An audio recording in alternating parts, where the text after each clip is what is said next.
거듭된 죄악이라고 하는 큐티 제목으로 말씀을 나누도록 하겠습니다. 여러분, 어쩌면 사람은요 기대하는 바가 있는데 한두 번 이야기했는데 듣지 않는다, 들어주지 않는다, 그러면 조금 포기할 수도 있는 거 아닌가요? 사람에 따라, 상황에 따라, 어떤 일에 따라 좀 다르기는 하겠지만 어느 정도 애썼는데 듣지 않으면 포기하는 경우가 많이 있어요. 근데 하나님은요, 하나님께 송구하지만 이런 표현을 쓰기가 그렇지만 참 집요하시다? 집착인가? 할 정도로 끊임없이 반복하시고, 하나님은 안 변하세요. 할렐루야. 하나님 안 변하세요. 여러분, 지금 저희가 에스겔서 20장을 나누고 있는데 계속해서 하시는 말씀 아닙니까? 니네가 구하러 왔지만 안 듣겠다는 것이잖아요. 하나님이 안 듣겠다고 한번 말씀하시면 끝나면 되는 건데, 당신의 삶을 두고 맹세한다는 말씀을 지금 몇 번째 하고 계시는 거냐 말이에요. 끊임없이 말씀하시고 계속해서 얘기하신단 말이에요. 그냥 니네 마음대로 해라 라고 하셔도 될 것 같은데, 이 정도시면 그냥 포기하시고 그냥 니네끼리 알아서 살아라, 나는 다른 사람 찾아보겠다고 하셔도, 얼마든지 나라는 많고 족속은 많고 어찌 보면 히브리인들보다 더 괜찮은 사람들도 많이 있지 않습니까? 그런데 하나님이 그렇게 안 하셔요. 동일한 말씀을 또 하고 계시는 거죠.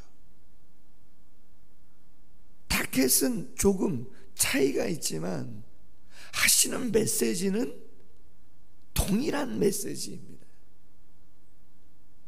포로로 끌려가 있는 장로들이 에스겔에게 찾아와 하나님께 뭔가를 구하고자 한 거죠. 왜? 말씀드렸죠? 거짓 선지자들이 바벨론에게는 절대로 멸망하지 않는다.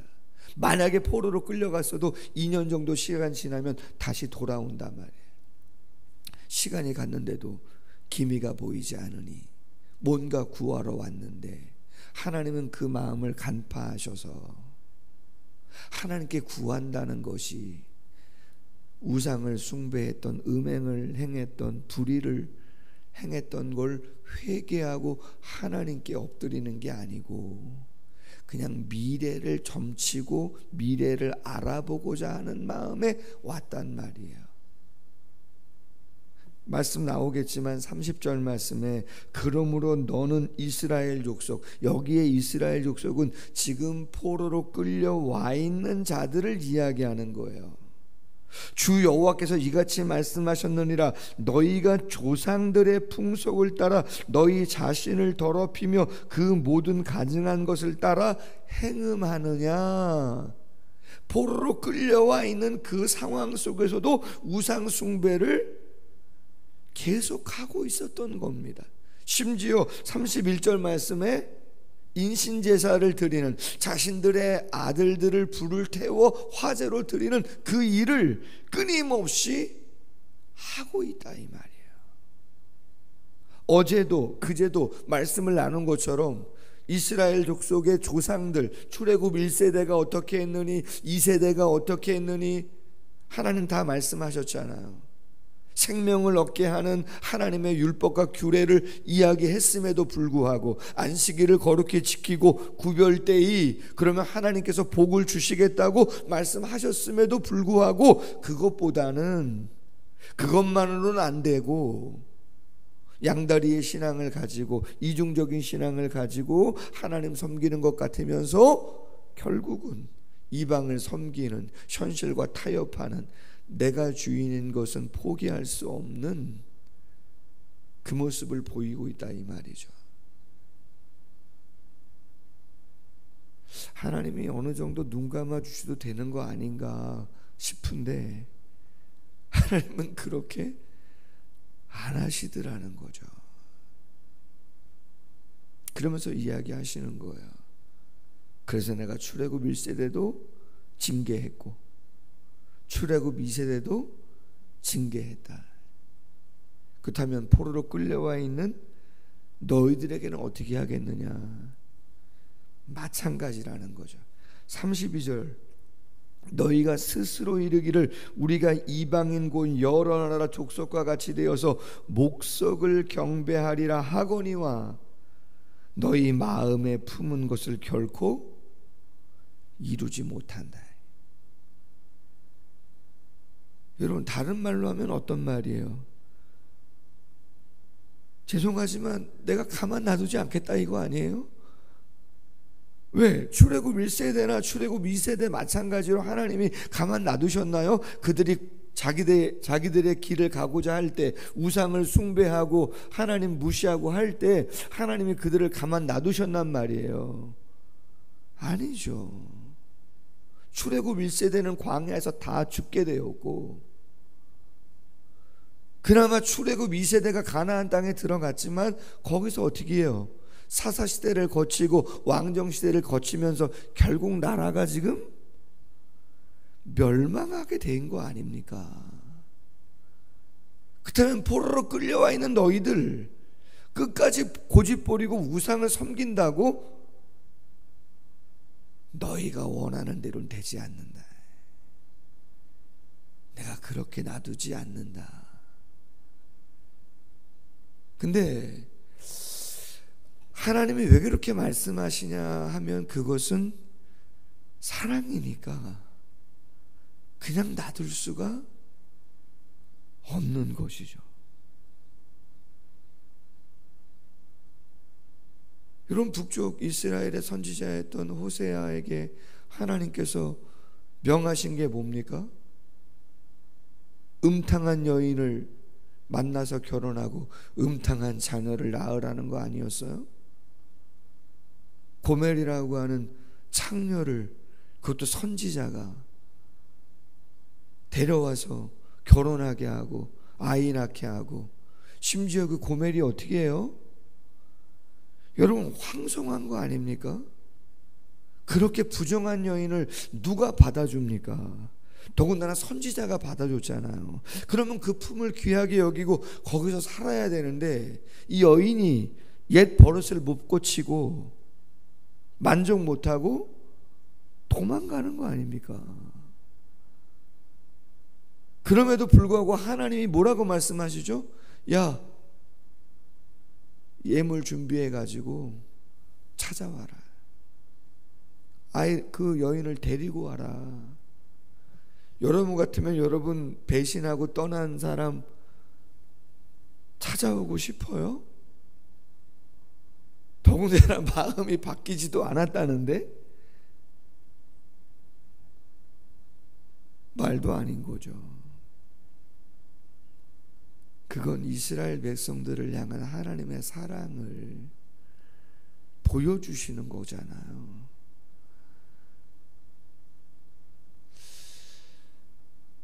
참 우리 안에 우리가 주인이 되고자 하는 이것을 우리가 하나님보다 더 사랑하는 그 무엇인가를 이순위로 뒤로 하는 거, 삶의 중심에 하나님을 두지 않고 다른 것을 두고자 하는 거, 이것을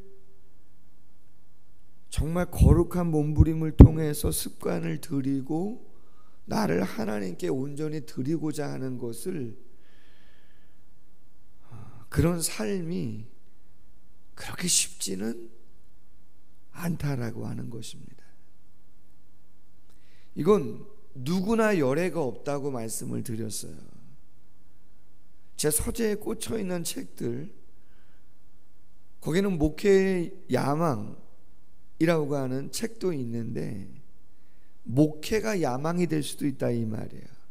목회가 욕망이 될 수도 있다는 것이거든요. 왜요? 교회가 성장하고 재정이 늘어가고 시스템이 갖춰지고 안정되고 목사님 존경하다 보면 내가 하나님 앞에서는 종이고 성도들도 하나님의 종으로 섬겨야 되는 모습이 있는 것인데 그 마음을 어느 순간은 놓칠 수도 있는 것이거든요. 무엇 때문에 열심을 내는가? 우리 새가족 성경 공부 말씀 나눌 때 어떻게 하면 신앙생활을 잘 할 수 있는가? 긍정적인 영향을 끼치는 것도 있지만 부정적인 영향을 끼치는 게 있거든요. 그게 뭐라고요? 돈과 교만과 명예다. 그 명예에 대한 실제적인 이야기를 실화를 말씀드렸었죠.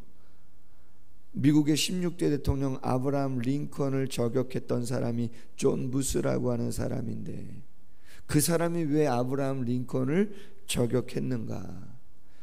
진술서의 내용을 살펴보면 정치적인 내용은 거의 없는 것으로 드러나고 성장 배경 속에서 뭐예요? 형과의 비교잖아요. 형은 공부도 잘하고 말주변이 너무 좋아서 정치에 입문했는데 너무 잘 나가는 건데 존 부스는 다른 거는 둘째치고 몸이 아파가지고 별로 활동을 하지 못해요. 늘 집안에만 있죠. 형과 비교가 되죠. 청년이 된 존 부스가 나도 인정받고 싶고 나도 명예롭고 존귀한 자가 되고 싶은데 아무도 나를 알아주지 않는다는 거 아니에요? 그래서 미국은 총기가 자유로운데 장전을 하고 그 당시 미국에서 가장 존경받고 유명한 사람의 연설 현장에 가서 방아쇠를 담근 거 아닙니까? 내가 인정받고 싶고 주인 되고 싶은 그 욕망은 끊임없는 거다. 제가 이 강의를 20년도 더 됐는데 20년 전에 예전에 섬겼던 교회 장로님 와이프들, 개척 멤버들, 구역장, 성교회장 다 거치고 새가족 도우미로 오신 분들에게 그 새가족 도우미 교육을 할 때 먼저 그 책을 가지고 강의하면서 말씀을 드렸었어요. 제가 부임했더니 새가족 도우미들이 한 15명, 20명 정도 딱 세팅되어 있더라고요. 한 번도 그런 사역을 한 적이 없는데 담임 목사님이 저보다 1년 먼저 부임하셨는데 새가족 도우미가 필요하겠다 그래가지고 싹 세팅을 해놓으시고 선발을 제가 딱 부임하자마자 새가족 도우미를 맡기시는 거예요. 작년 사역을. 그래서 쫙 훈련 프로그램을 준비하고 하는데 제가 그렇게 말씀드렸죠. 우리 안에 여기 계신 분들 어떤 분들인지 제가 어느 정도 아는데 내가 그래도 이 교회 개척 멤버고 장로님 와이프고 그런 마음 갖고 계시면 이 사역 못합니다. 그런 마음 갖고는 쟁반 들고 다니지 못합니다. 제가 부목사인데 그래도 내가 목사인데 그러면 저 마찬가지로 사역의 폭이 좁아집니다. 하나님의 영광을 위해서 교회 공동체의 건강함을 위해서 저와 여러분이 쟁반 들고 다니고 새가족을 잘 섬겨주면 교회를 든든히 세울 수 있습니다. 우리 그런 마음으로 애쓰시면 좋겠다고. 할렐루야. 정말 좋아들 하셨고 참 오랫동안 제가 한 9년 정도를 섬겼는데 새가족을 9년 동안 놓지 않고 계속 했었어요. 감사하게 목사님이 계속 사역을 맡기시고 또 도우미들도 같이 사역을 참 재미나게 기쁘게 감당했던 기억이 있어요. 쉽지 않죠. 어제 등록했는데 도움이 되시는 분이 월요일 날 점심시간에 타이밍 맞춰서 등록해 주셔서 감사하다고 전화하는데도 묵뚝뚝하게 받으시고, 그런 분도 계시고. 그래도 누가 주인이에요? 누구를 위해서 하는 거예요? 그 사역을 하나님을 위해서 하니 감당합시다. 말씀드렸죠? 목사님이 이렇게 자질구레한 것도 우리가 해야 되냐고. 여러분, 교회 일은 돈 받고 하는 거 아니에요. 자질구레한 일 저희가 하는 거예요. 뭔가 아는 사람들이 하는 거지, 모르는 분들은 그런 자질구레한 일들 할 수 없어요. 세상 아니에요. 교회는 하나님의 은혜를 더 많이 아는 사람들이 꾸준히 하는 거예요. 아멘. 우상은 나 좋으라고 내 맘대로 하는 것이고, 하나님 섬기는 것은 하나님의 영광을 위해서 나를 죽이고 부인하면서 하나님을 위해서 내가 뭘 할 수 있는가를 고민하는 것이죠. 뒤에 보시면 묵상 에세이가 나오는데 읽고 마칠게요. 천사는 사막에서도 왈츠를 춘다라고 하는 책에 나와 있는 김겸선 목사님의 글인데 이런 내용입니다. 나는 천국에서 신의 종으로 살기보다는 지옥에서 왕으로 살겠다. 재미죠? 존 밀턴의 신라권에 나오는 말인데, 천사장 루시퍼가 신에게 반란을 일으킬 때 한 선언이다. 루시퍼의 반란에 참여했다가 하늘에서 추방당하게 된 천사 중 맘몬이라는 존재가 있다. 맘몬은 항상 고개를 숙이고 땅을 살피며 걷는 존재로 묘사된다. 맘몬이 고개를 숙여 땅을 보고 다니게 된 까닭이 있다. 그에게는 땅 아래에 매장되어 있는 황금을 발견하는 능력이 있어서다. 그래서 맘몬 곁에 있으면 다른 천사들도 황금을 선물로 받아 부자가 될 수 있었다. 그로 인해 맘몬은 천상에서 인기 절정에 올랐다. 그런 맘몬이 루시퍼의 반란 사건에 연루가 되어서 하늘에서 추방되자 그에게 있었던 황금을 찾는 능력은 타락한 인간에게 옮겨졌다. 그 결과 인간들은 하늘의 하나님을 바라보는 대신 고개 숙여 땅을 보며 황금을 수집하는 괴물이 되었다. 그 과정에서 신의 형상인 양심과 도덕이 훼손되었다. 이것이 황금을 전능한 신으로 섬기는 맘모니즘의 탄생 이야기다. 고대 그리스인들은 인간을 안스로포스라고 불렀다. 안스로포스는 사람의 얼굴 혹은 하늘을 바라보는 자라는 뜻이다. 인간은 하늘을 바라보는 것을 포기하는 순간, 인간은 하늘을 바라보는 것을 포기하는 순간 인간의 자격을 박탈당한다. 나는 하늘의 하나님을 바라보고 있는가, 아니면 맘모니즘의 종으로 살고 있는가. 마지막 단락이 인상적이죠. 인간이 하늘을 바라보는 것을 포기하는 순간 인간의 자격을 박탈당한다. 하나님이 지으신 본연의 목적을 잃어버린다. 하나님은 한 분이셔야지 내가 우상을 통해서 내가 주인 되는 삶은 아닌 것이잖아요. 하늘을 바라보지 못하는 한 우리는 인간다운 온전한 삶을 살아갈 수 없는 것이죠. 그래서 히브리서 9장에 무엇을 주의하라고 이야기합니까? 뒤로 물러서는 것을 조심해라. 침륜에 빠질지 아니다. 뒤로 물러난다는 건 옛생활이거든요. 옛생활, 옛습관. 거기서 점프하셔야 되는 거죠. 그 점프를 위해서 오늘도 이 피곤한 시간이지만 단잠을 깨우고 거룩한 습관을 들여 말씀을 묵상하고 하나님과 대면하고 하나님의 뜻을 구하는 것이죠. 어찌 보면 지루하고 되게 힘겹고 어려운 것이지만 죄를 웬만해서 이길 수 없기에, 웬만해서는 그 욕망을 자제하기가 쉽지 않기에 우리는 끊임없이 하나님 앞에, 그리고 하나님 안에서의 더 풍성한 부요를 경험하고자 하는 마음에 주님 앞에 나오는 것이죠. 주님이 주시는 기쁨과 은혜가 없다면 이 시간을 그냥 억지로 감당할 수 있겠습니까?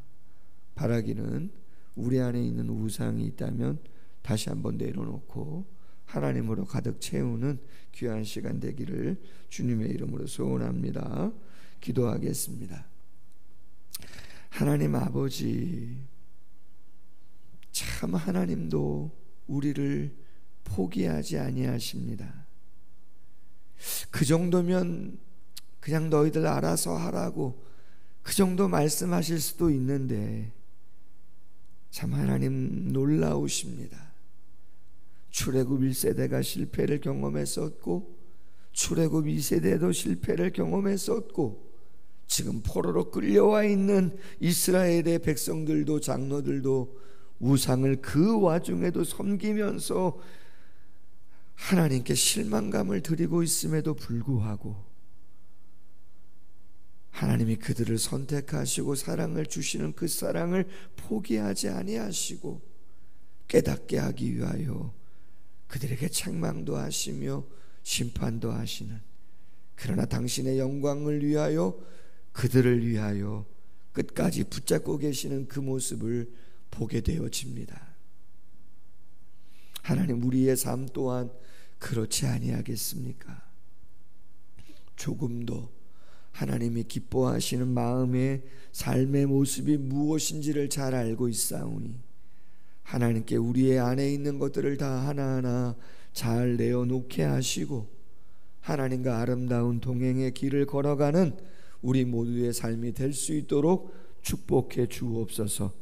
우리가 꿈꾸고 우리가 만들어 온 우상에 매몰되지 않도록 도와주시고 그것은 이 땅의 것이고 헛것일 수 있사오니 우리 스스로 주인 되려고 하는 욕심에서 해방되게 하시고 오직 하나님의 영광을 위해서 살아가고자 할 때 그 안에 있는 기쁨과 평안의 아름다움을 경험하는 우리 모두가 될 수 있도록 함께 하시고 아름답게 사용하시고 존귀하게 사용하셔서 하나님 마음껏 영광 받으시고 정말 그 안에서 누릴 수 있는 것들 누릴 수 있는 우리 모두의 삶이 될 수 있도록 마음껏 축복해 주시옵소서. 예수님의 이름으로 기도하옵나이다. 아멘. 계속해서 자유롭게 기도하시다 돌아갑니다.